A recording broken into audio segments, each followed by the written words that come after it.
নমস্কার। West Bengal school service commission সত্যি একটা অবাক করা বিষয়। 2016 সালে যোগ্য, নিরপেক্ষ, সৎ চাকরিজীবী যারা সততার ভিত্তিতে, যোগ্যতার ভিত্তিতে চাকরি পেয়েছিল, কিন্তু নিয়োগকারী সংস্থা এসএসসি সে দুর্নীতি করেছে। সেই দুর্নীতির দায় নিয়ে 26,000-এর মধ্যে 19,000-এর চাকরি বাতিল করলো কে? দেশের বিচার ব্যবস্থা। যোগ্যরা বিচার চাইতে গেল কোথায়? বিচার ব্যবস্থার কাছে। বিচার ব্যবস্থা এসএসসিকে কোনো দায় দিয়েছে কি? দায় দিয়েছে চাকরি বাতিল করে যোগ্যদের শাস্তি দিল। যোগ্যদের দায় কার? এসএসসির। তো শাস্তি পেল কে? যোগ্য 19,000 সৎ মেধাবী ছেলেগুলো, যারা দীর্ঘ 6-7 বছর ধরে স্কুলের বিভিন্ন জায়গায় কাজ করে চলছে, তাদের চাকরি বাতিল।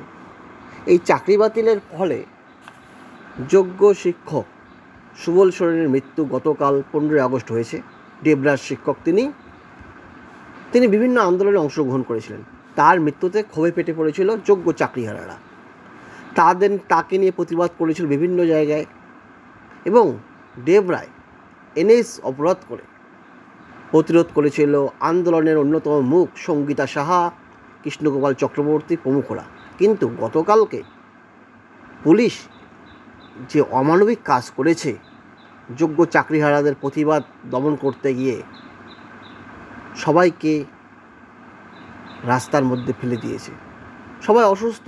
আজকে সঙ্গীতা ম্যাডাম, কৃষ্ণগোপাল বাবু অসুস্থ। এর দায় কে নেবে? তাদের দাবি, তাদের প্রতিবাদ কি অনৈতিক ছিল বা অযৌক্তিক ছিল? যোগ্যতার নিরিখে সৎভাবে 2016 সালে চাকরি পেয়েছিল, এটাই তাদের অপরাধ। কেন তারা চাকরি পেয়েছিল? অপরাধ কে সংগঠিত করলো? Supreme court.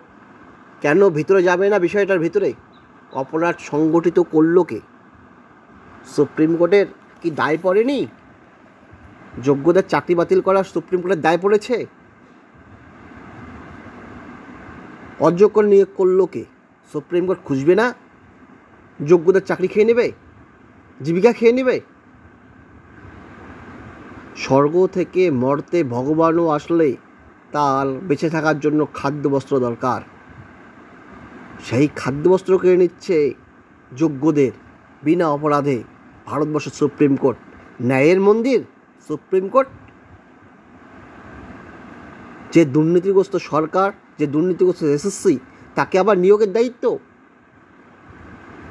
সুপ্রিম কোর্টে কোন যুক্তিতে, কোন আইনে এটা লেখা আছে যে আবার এই চোর এসএসসিকে নিয়োগের দায়িত্ব দিতে পারে সুপ্রিম কোর্ট? আবার দুর্নীতি করবে না সুপ্রিম কোর্ট? উত্তর কি দিতে পারবে? কেন যোগ্যদের বারবার যোগ্যতা প্রমাণ করতে হবে? ওটা কোন আইনে রয়েছে? 10 বছর পরে, দীর্ঘ 10 বছর পরে সম্ভব?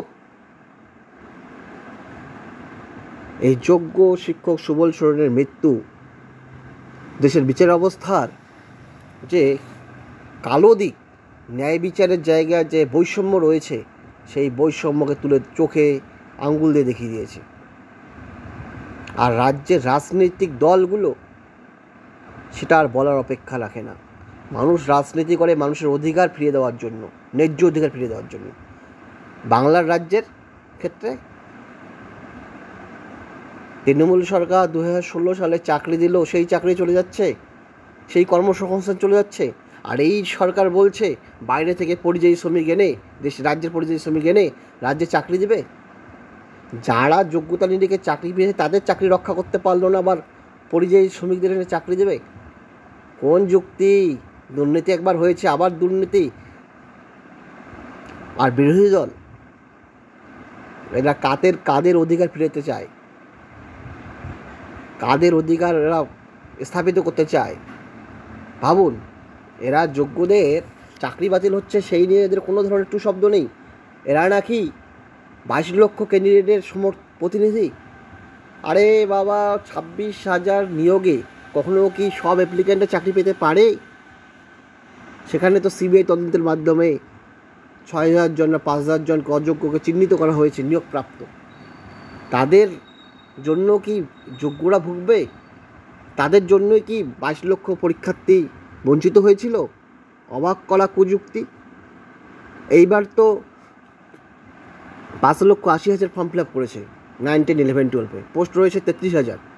সেখানে এই 5,80,000-এই বঞ্চিত হবে নাকি? সেখানে চাকরি পাবে 33,000। তাহলে 5 লক্ষ সবাই যারা অ্যাপ্লিকেশন করে সবাই কি চাকরি পায় কখনো?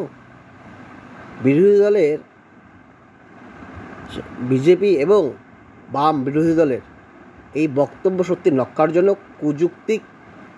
তারা যোগ্যদের হয়ে পথে নামেনি, তারা শুধু রাজনীতি করে গিয়েছে। আর সরকার দুর্নীতিগ্রস্ত, এই সরকারে তারা যোগ্য মোকাবিলা করতে পারেনি রাজনৈতিক দলগুলো, তারা সরকারের দোসর হয়ে গিয়েছে। ধন্যবাদ।